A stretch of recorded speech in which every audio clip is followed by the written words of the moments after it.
ఓం విశ్వకర్మ గురవే నమః. ప్రేక్షకులందరికీ నమస్కారం.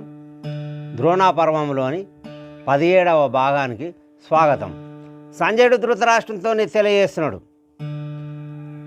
మహారాజా, ఆ యుద్ధరంగం లోపల ధర్మరాజు అశ్వత్థాముడు అనే ఏనుగు మరణించిండని ఇట్లాంటిగా ఏనుగు అనే సమయం లోపల ఆ కృష్ణ పరంధాముడు వాయిద్యాలను మోగించిండు. అక్కడికి వెళ్ళి అడిగినటువంటి ద్రోణాచార్యుల వారికి ధర్మరాజు యొక్క మాటలు అసంపూర్తిగా విన్నాడు. విని నా కుమారుడే మరణించిండని భావనతోటి అక్కడి నుంచి మరలేచిండు మహారాజా అని ఇట్లాంటిగా తెలియజేసిండు. సుతుడిలా బడెనని ద్రోణుడు అతి శోకము చాత వచ్చి ఆ కథనమున క్షితి మీద వేసి శాపము రథమెక్కి దృఢాసనంబు రక్తితో వేసి, అయ్యో నా కుమారుడు యుద్ధరంగం లోపల పడిపోయిండని ఆ ద్రోణాచార్యుల వారు చాపపానాలను కింద వారేసి రథమెక్కి ఆసనం వేసుకొని కూర్చున్నాడు. వేదశాస్త్ర పురాణ వేత్తాచార్యుండు అస్త్ర విద్యలయందధిక గనుడు బలసాగరు రెండో భార్గవుడు రణమందు ద్విజులకు శ్రేష్ఠుండు ధీరుడచట. వేదాలు, శాస్త్రాలు, పురాణాలు ఇవన్నీ తెలిసినటువంటి వ్యక్తి ఆ ద్రోణాచార్యుల వారు. పరశురాముల మాదిరిగా ఇతన్నే రెండవ పరశురాముడని ఇట్లాంటిగా అంటారు. సుతుడే లోకమునందున అతులితముగా పోయి ఉండే నేడి నేడి గతి చూపే ఈశ్వరుండని కృతపుణ్యుడు రథ మీద కూర్చుండెనుపా. నా కుమారుడు ఏ లోకము లోపల ఉన్నాడో అని ఆ ద్రోణాచార్యుల వారు రథం మీద కూర్చొని ఆసనం వేసుకొని తన శరీరంను విడిచిపెట్టి ఇట్లాంటిగా లెంకటానికి వెళ్ళిండు. చేసెను ధ్యానము పుత్రుడు వాసిగా ఏ లోకమందు వసించనని చూసును మార్గమునందున బాసురముగా సప్త ఋషులు భగవతునాజ్ఞ. ధ్యానం చేసి తన శరీరంను విడిచిపెట్టి నా కుమారుడు ఏ లోకం లోపల ఉన్నాడో అని ఇట్లాంటిగా లెంకుతూ వెళ్తుంటే భగవంతుని ఆజ్ఞ ప్రకారం ఆ సప్త ఋషులు పక్షి వేషములతో పరగ వశిష్ఠుండు గౌతముడు నారదుడు గాదిసుతుడును ఇంకా గనులు చాలా భరద్వజునని బాగుగా జమదగ్ని కశ్యపాది ఋషులు కలిసి రధిపా. పక్షివేషము లోపల ఉన్నటువంటి సప్త ఋషులు ఆ ద్రోణాచార్యుల వారిని కలిసి గౌతముడు, నారదుడు, విశ్వామిత్రుడు, కశ్యపుడు మొదలైనటువంటి ఇట్లాంటిగా ఋషులందరూ కూడా అతనితో కలిసి ద్రోణాచార్యుల వారిని కలిసి సావధనందుడి ద్రోణ భావంబులో దలచి చూడు బాగు అరుపుల ఈ విధము దృంచు సుతుకై వేవేగములంకెదవు వెర్రితనంబు. ద్రోణాచార్యుల వారితో అంటున్నారు, ఆచార్య, నీ కుమారుని కోసం ఇట్లాంటిగా నువ్వు పరితపిస్తున్నవే, లెంకుతున్నవే, ఇంకా నువ్వు రాజులను చంపాలని ఇట్లాంటిగా అనుకుంటున్నావా? ఇంతవరకు చాలామందిని సంవరిస్తావు కదా. ఎక్కడి భార్య సుతాదులు, ఎక్కడి బాంధవులు హితులు, ఎక్కడి సుతుడు నికముగా మృగ జల న్యాయము, ఎక్కడి మాయ భ్రాంతి ఎవ్వరికెవరు. భార్య ఎవరు, పిల్లలు ఎవరు, ధనం ఏమిటి, ద్రవ్యమేమిటి, ఇదంతా ఏమిటి? అశాశ్వతమైన దానికోసం నువ్వు ఇట్లాంటిగా పరితపిస్తున్నావు. ఏదైనా శాశ్వతమైనది ఉన్నదా? ఇదంతా భ్రాంతి కాదా? ఇదంతా నీకు తెలియదా అని ఆ ద్రోణాచార్యుల వారిని ఈ సప్త ఋషులు పక్షి రూపం లోపల ఉండి ఇట్లాంటిగా అంటున్నారు. సకల జగంబులేమౌ ఒకరైననుండబోరూర్విస్థలిపై ఇక రాజహింస విడిచియు ప్రకటితముగా పదుడి మీరు పరధామముకు. మరి పుట్టిన వాళ్ళందరూ ఇక్కడనే ఉంటే ఇవన్నీ ఈ జగాలన్నీ ఎట్లాంటిగా కావాలి? అందరితోటి నిండిపోదా? పుట్టిన వాళ్ళకు మరణం తప్పదు కదా, పుట్టిన వాళ్ళు మరణించక తప్పదు, మరణించిన వారు పుట్టుక తప్పదు. ఇట్లాంటిగా నువ్వు ఈ హింసను ఇడసబెట్టి, నువ్వు భ్రాంతిని ఇడసబెట్టి నిన్ను పరంధామకు తీసుకెళ్తాం పా అని ఆ సప్త ఋషులు ద్రోణాచార్యుల వారితో అన్నారు. అని ఋషుల చెటి నుండి చనిపోయిరి రథము మీద, చక్కగా ద్రోణుడు అనవుగా విడిచే శరీరము సని బ్రహ్మాండము నుండి చక్కగా భూపా. అక్కడ నుంచి వీళ్ళందరూ కూడా వెళ్ళిపోయిండు. ఈ ద్రోణాచార్యుల వారు ఇక్కడ శరీరం విడిచిపెట్టి కూడా వెళ్ళిపోయిండు. కాయక్లేశములెల్లను పాయక ద్రోణుని పరాక్ర పౌరుషమిడిచి మాయభ్రాంతిడి పాండవ దయాదుడు మోక్షమునకు తరలే నరేంద్ర. సంజయుడు ధృతరాష్ట్రునికి తెలియజేస్తాడు, మహారాజా ద్రోణాచార్యుల వారు తన కష్టాలన్నింటినీ ఇడిసబెట్టి, మాయను ఇడిసబెట్టి, పరాక్రమము పౌరుషం అన్నిటిని ఇడిసబెట్టి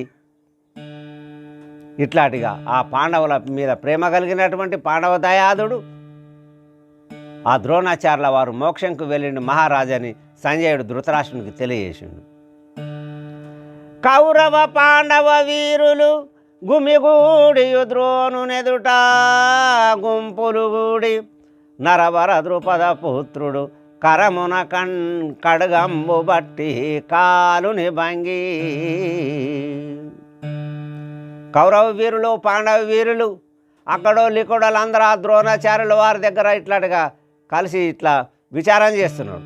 ఆ సమయం లోపల ద్రుపదుని యొక్క కుమారుడు దుష్టదుమ్నుడు చేతి లోపల ఖడ్గం తీసుకొని యమధర్మరాజు వలె అక్కడికి వచ్చి తన జనకుని తల దునిమిన మునువైరము దలచి మదిలో గ్రక్కున రథముపై నెక్కి ద్రోణుని శిరమును అనుమానించకనుగోసే అందరూ కనగా. నా తండ్రి శిరమును తీసేసిండన్న భావనతో ఈ దుష్టదుమ్నుడు చేతి లోపల ఖడ్గం తీసుకొని యమధర్మరాజు వలె ఆ ద్రోణాచార్యుని రథం మీద ఎక్కి ఆ రథం మీద ఉన్నటువంటి ద్రోణాచార్యుని ఈ దుష్టదుమ్ముడు అతని శిరమును కోసేసిండు అందరు చూడంగా. ఆక్రందన మాయరణమున భూకంపంబాయ సకల భూపతులెల్ల ఏకంబై ద్రోణుని గని శోకాబ్దిలో మునిగే సకల సైన్యము. ఆ ద్రోణాచార్యుల వారి శిరమును ఎప్పుడైతే ఈ దుష్టతుమ్ముడు కోసేసిండో అక్కడ లొల్లిగా ఉన్నది. అందరు హాకారాలు చేస్తున్నారు. అందరు కూడా ఆ ద్రోణాచార్యుల వారి శవమును చూసి ఏడుస్తున్నారు. భూసుర శ్రేష్ఠుని విజయుడు వాసిగ బాల్యము నుండి వసుదలో తమకు చేసిన ఉపకారంబును ఆ సంగరమునను దలచిరతి వ్యాజమునా.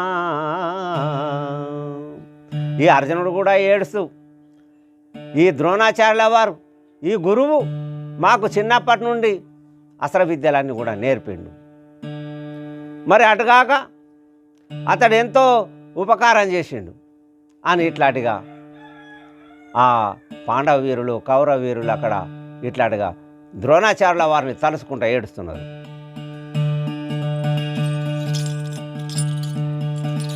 ఆచార్యుని ఉపకారమును ఆహా ఎంతని ఎంతోము ఆచార్యుని ఉపకారమును దాసిన ద్రవ్యము ప్రేమాసుతోనికి ధరలో చూపినట్లును ఆచార్యుని ఉపకారము.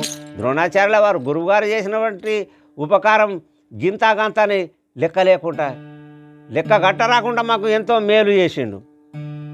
దాసపెట్టుకున్నటువంటి ధనమంతా కూడా కుమారునికి ఇచ్చినట్టు అన్ని విద్యలన్నీ కూడా నాకు ఇట్లాంటిగా తెలియజేసిండు. రాసకుమారులనే కూలుండగా రాత్రి సమయమందును నా చెవిలోపదేశమిచ్చినావు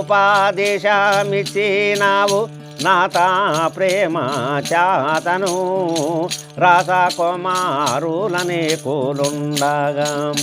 రాజకుమారులు ఎందరో మంది ఉండగా ప్రత్యేకించి నన్ను పిలుచుకొని రాత్రి సమయం లోపల చాలా విషయాలు నాకు తెలియజేసినవు అని ఆ ద్రోణాచార్యుల వారిని చూసుకుంటూ అర్జునుడు ఇట్లాంటిగా ఏడుస్తున్నాడు. భూసురా శ్రేష్ఠుని సరి అవ్వాడు భూలోకమందునా బాసురాముగా గనుపడడు చూసితే బలవంతుడు వీరుడనా భూసురా శ్రేష్ఠుని సరి అవ్వాడు. ఆహా, ఈ గురువుగారంతటి వ్యక్తి ఎవరు కూడా ఈ ప్రపంచం లోపల లేడు. అన్ని లోకాల యందు కూడా ఇతడు గొప్పవాడు అని ఇట్లాంటిగా అక్కడ అంటున్నాడు. ఇటువంటి బలవంతుడు ఎక్కడు, ఇటువంటి వీరుడు ఎక్కడ కూడా లేడు. వాసిగా ప్రతి భార్గవుడను తోను వసూదీశులు ఎప్పుడు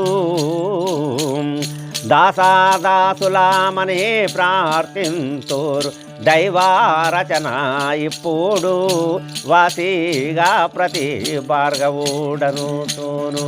చూసిన వాళ్ళందరూ కూడా, రాజులందరూ, వీరాది వీరులందరూ కూడా ఈ ద్రోణాచార్యుల వారిని మెచ్చుకుంటూ ఇతడు నిజమైనటువంటి పరశురాములు అని ఇట్లాంటిగా, పరశురాముల ప్రతి అని ఇట్లాంటిగా అందరూ అంటారు. ఏం చేస్తావు, ఆ పరమాత్మని లీలలు ఎవరికి తెలియదు కదా. ఇప్పుడు ఏం చేయాల? కననాయాను ఈ కర్మవశంబును కదానంబున సర్వము మునిగిరదీకులు ముఖ్య వీరులు మును కురుపతి సమూకాము కననాయాను ఈ కర్మవశంబును. ఆ పరమాత్మని లీలలు ఇట్లాంటిగా ఉన్నాయి. అతడు రాసిన రాతలు తప్పేటట్టు లేవు, తప్పకుండానే ఉన్నాయి, తప్పుతనే లేవు కూడా. ఇటువంటి కర్మను నేను చూడవలసి వచ్చా కదా.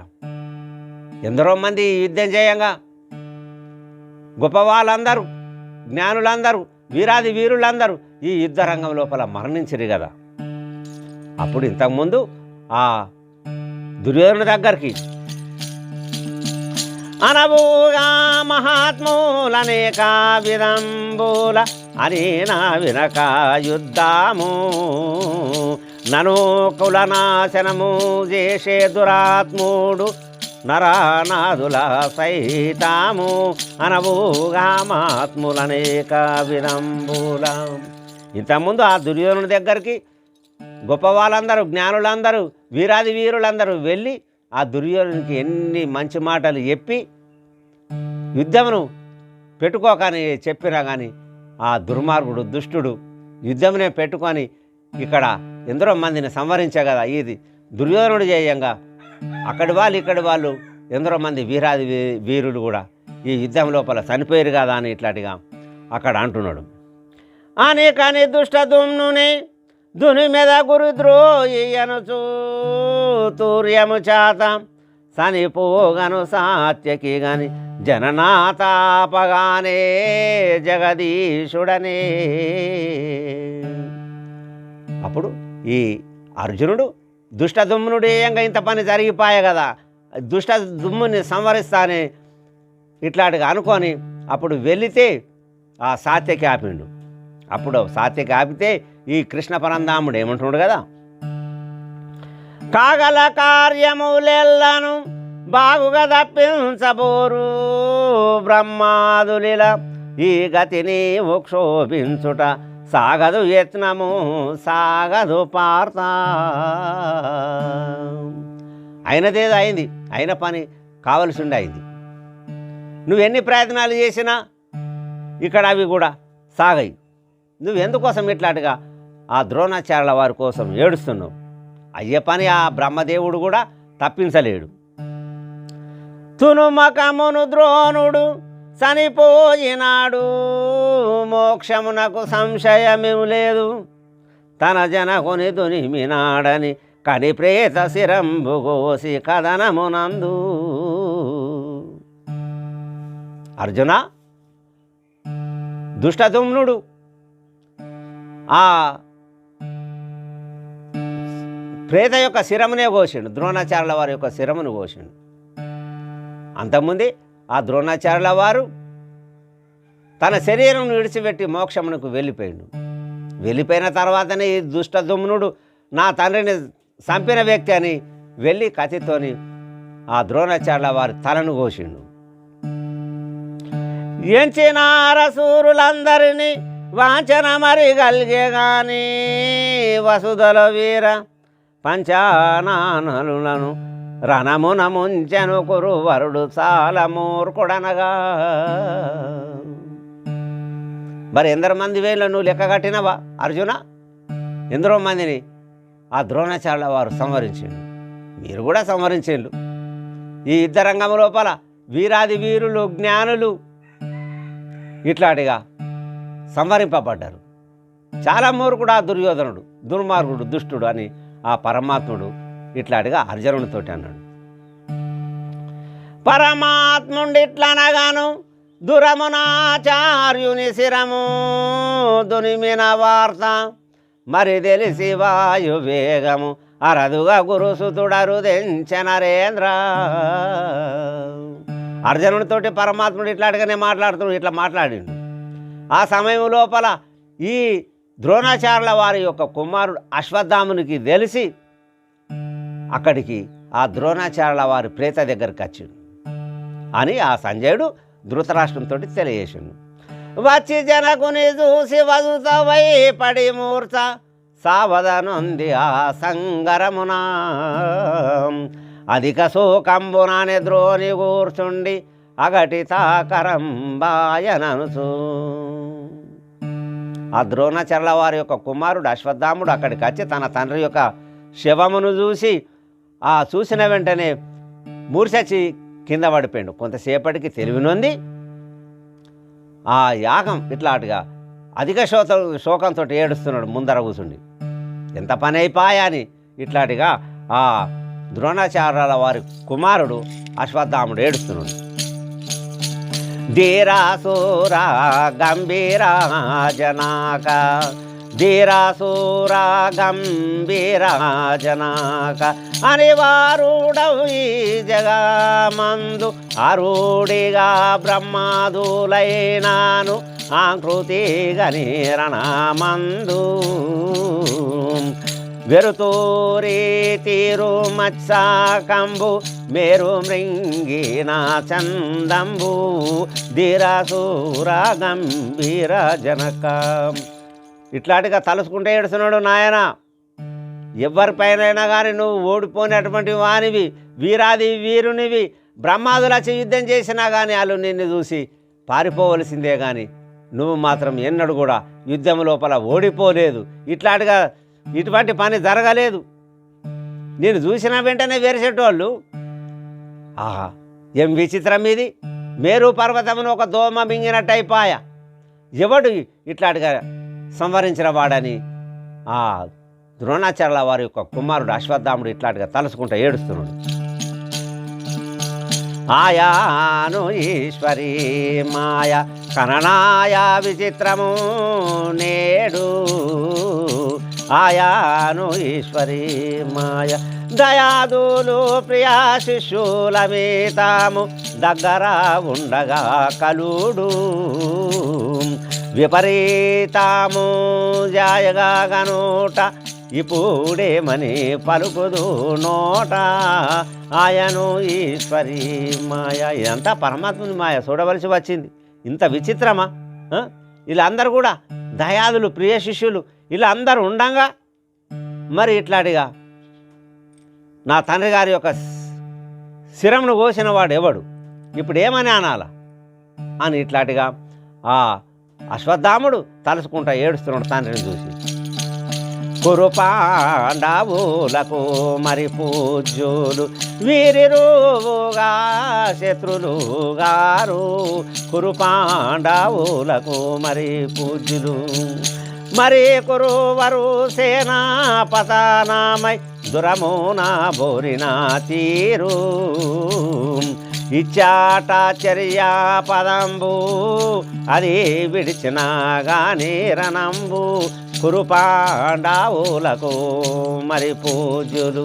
ఆహా, ఇది ఏం విచిత్రం! కౌరవులకు కానీ పాండవులకు కానీ వాళ్ళిద్దరికీ ఇతడు పూజింపదగినటువంటి వ్యక్తి, ఇలా ఇద్దరికీ కూడా గురువు. మరి ఇప్పుడు ఎవరు ఇట్లాంటిగా చేసిరు ఈ పని అంతా కూడా? వాళ్ళు ఏమన్నా శత్రువులా? పాండవులు శత్రువులు గారు, కౌరవులు కూడా శత్రువులు గారు. మరి వీళ్ళు కౌరవులు పోరాడిన యుద్ధంను చూస్తే నాకు అనుమానం అనిపిస్తున్నది. ఇందరు మంది ఉండగా నా తండ్రి యొక్క శిరము ఎవరు కోశ? వీళ్ళందరూ కూడా ఏం చేసిరి ఆ శిరమును కోసేటప్పుడు? అంతా దాయాదులే కదా, ఏ ఒక్కరు కూడా అడ్డుకోలేకపోయినరా? చేసే సమాయంబు కోసితే శిరాము, చేసే సమాయంబు కోసితే శిరాము దోషమెంతారెవారైనా మూసి నేత్రములు ఈ శూద్యాన్నాము చేసేటి కాలములోనా కపటులు దుని మీరి శిరామందు క్షత్రియ ధర్మముడిగేయిందు చేసే సమయంబు కోసితే శిరము. యుద్ధం చేసే సమయం లోపల బాణం బట్టి సంవరిస్తాడా? కత్తి బట్టి సంవరిస్తాడా? ఆ యుద్ధ సమయం లోపల కత్తి బట్టి కోసినా కానీ ఎవరు కూడా పాపమాన అనరు, అది తప్పు అని అన్నారు. భగవంతుని ధ్యానం చేసేటప్పుడు ఇట్లాంటిగా శిరమును కోసేసేవారు కదా కపటాత్ములు, దుర్మార్గులు, దుష్టులు. ఈశ్వరుని యొక్క అంటే ఆ భగవంతుని ధ్యానం చేసేటప్పుడు కోసే కదా. క్షత్రియ ధర్మం అంతా కూడా మునిగిపోయిందని ఆ ద్రోణాచార్యుల వారి కుమారుడు అశ్వత్థాముడు ఇట్లాంటిగా అనుకుంటూ అక్కడ ఏడుస్తున్నాడు. ఇట్లు శోకించగను చూసి వేగిరమున కురువరుడు భానుసుతుడును గూడి వచ్చి అనిరి పాండవ బలములాన్ని నేడు సంహరించుములెండికా సంగరమునా. ఆ అశ్వత్థాముడు తండ్రిని చూసి ఏడుచుకుంటా ఏరే సమయం లోపల ఈ కర్ణుడు దుర్యోధనుడు అక్కడికి వచ్చి ఎందుకు ఏడుస్తావు? పా, మనం పాండవులను ఇవాళ తప్పకుండా సంహరిద్దామని ఆ అశ్వత్థామును ఊరుకోబెడుతున్నారు.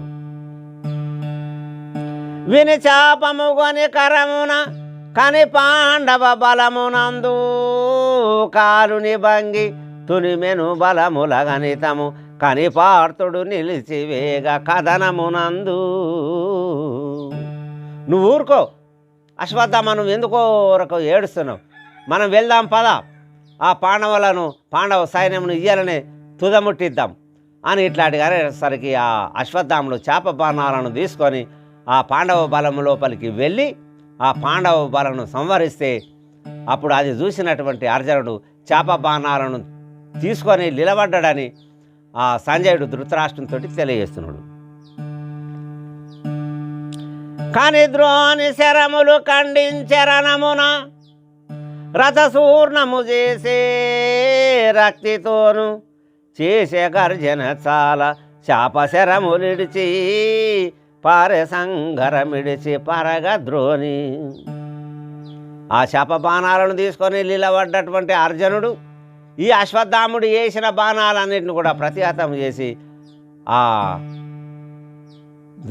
ద్రోణి యొక్క అశ్వత్థాముని యొక్క గుర్రాలను, రథమును, సారథిని సంహరించిండు. ఆ అశ్వత్థాముని మీద అర్జునుడు చాలా బాణాలను వేసిండు. భయపడి అశ్వత్థాముడు అక్కడి నుంచి పారిపోయాడు. ఘోరారుణ్యములో బడి ఆరుడిగా మదిలో దలచే అద్భుత తపము దారుణిలు చేసి పాండవ పేరిల లేకుంట చేతు పేర్మితో ననుచు. ఆ పారిపోయినటువంటి ద్రోణాచార్యుల వారి యొక్క కుమారుడు అశ్వత్థాముడు అడవి లోపలికి వెళ్ళి ఘోరాతి ఘోరంగా తపస్సు చేస్తున్నాడు. పాండవుల యొక్క పేరు అన్నది ఇక్కడ ఈ ప్రపంచం లోపల వినిపించకూడదు, అలా లేకుండా చేస్తా అన్న భావనతోటి తపం చేస్తున్నాడు. ఆసనంబు వేసి అల సరస్వతి కడ కూర్చుండే తపమునకు క్రోధమునను చూసి వ్యాసులు వచ్చి చోద్యమిదేమని అడిగే ద్రోణి ఎదుటప్పుడు నిలసి. చాలా కోపంతో ఈ అశ్వత్థాముడు సరస్వతీదేవి ముందర కూర్చొని పాండవులను లేకుండా చేయాలన్న భావనతో తపస్సు చేస్తున్నాడు. అప్పుడు అది తెలిసినటువంటి ఆ వ్యాస భగవానుడు ఆ అశ్వత్థాముని ముందరకొచ్చి ఏమంటున్నాడు కదా, ఎవ్వరి కొరకై తపమును ఈ వసుదలో చేసెదవు ఇందుల మీకు, ఎవ్వరు ఇచ్చేరు వరములు నవ్వరా ఈ తపము చూసి నానా రుసులు. అశ్వత్థామ, నువ్వు ఓల కోసమని తపస్సు చేస్తున్నావు, మరి నీకు వరాలు ఎవరిస్తారు? ఎవరు ఇయ్యరు? చూసిన వాళ్ళు నవ్వరా? నీకు ఓళ్ళు ఇస్తారయ్యా వరాలని ఇట్లాంటిగా ఆ వ్యాస భగవానుడు అశ్వత్థామునితో అన్నాడు. హరిహరులు పార్తరతమున ధరలు మీకు వరములిచ్చే దైవం బేది, దురమున జనకుని దునిమిన మరి ఆ శత్రు వధించే మార్గం విడిచి. అశ్వత్థామ, నువ్వు తపస్సు చేస్తున్నావు, కానీ నీకు వరాలు ఇచ్చేటి వాళ్ళు ఎవరు? మరి వరాలు ఇచ్చేటోళ్ళు హరిహరులు ఇద్దరు కూడా, ఆ శ్రీమన్నారాయణుడు ఆ శంకరుడు ఆ పార్థుని రథంలో అర్జునుని రథం లోపలనే ఉన్నారు. నీకు వరమేతందుకు ఏ దైవం కూడా ఇక్కడికి రాదు. నీ ఈ యుద్ధరంగము లోపల నీ తండ్రిని సంవరించిన వాని సంగతి చూడక నువ్వు ఇట్లాడిగా తపస్సు చేస్తున్నావు. వెర్రితనంబున వేవేగ బహు తపంబాచరించుట నీకు అపల మనసు, వ్యాసవాక్యము చేత వాసిగటు ద్రోణి చేరే సంగరమునకు సేరుగాను. నీకేమన్నా పిచ్చా? నువ్వు ఇక్కడ కూర్చుంటే తపం చేస్తున్నావు, నీ తండ్రి తలను తీసుకొని ఆ శత్రువుని నువ్వు సంవరించక నువ్వు ఇట్లాంటిగా తపస్సు చేస్తున్నావా? నీ కోళ్ళు వరం ఇయ్యరు అని ఇట్లాంటిగా అనేసరికి నీకు ఏ లాభం లేదనేసరికి ఆ అశ్వత్థాముడు చేప బాణాలను తీసుకొని మళ్ళా యుద్ధరంగం లోపలికి వచ్చిండు మహారాజని ఆ సంజయుడు ధృతరాష్ట్రునికి తెలియజేసిండు. జనులార ద్రోణ పర్వము అనవుగ సంపూర్ణ మాయారి కృపచాత పనిపూని కర్ణ పర్వము వినుడి ముందర చాల వీరరసంబు. అందరు కూడా వినుండి, ద్రోణ పర్వం ఇప్పటితోటి సమాప్తమైంది. ఇదంతా కూడా ఆ పరమాత్ముని లీలనే, ఆ పరమాత్ముడే రచన చేసిండు. వచ్చేది కర్ణాపర్వం, కర్ణాపర్వం కూడా ఆ పరమాత్ముడే రచన చేసిండు. గద్యాయితి శ్రీమన్నారాయణ ప్రణీతంబైన తృతీయోధ్యాయము సంపూర్ణము, ద్రోణ పర్వము సంపూర్ణము. ప్రేక్షకులందరికీ నమస్కారం. ద్రోణ పర్వం సంపూర్ణమైంది. మరో వీడియోలో కర్ణ పర్వం గురించి తెలుసుకుందాం. ప్రేక్షకులందరికీ నమస్కారం. అంతవరకు సెలవు.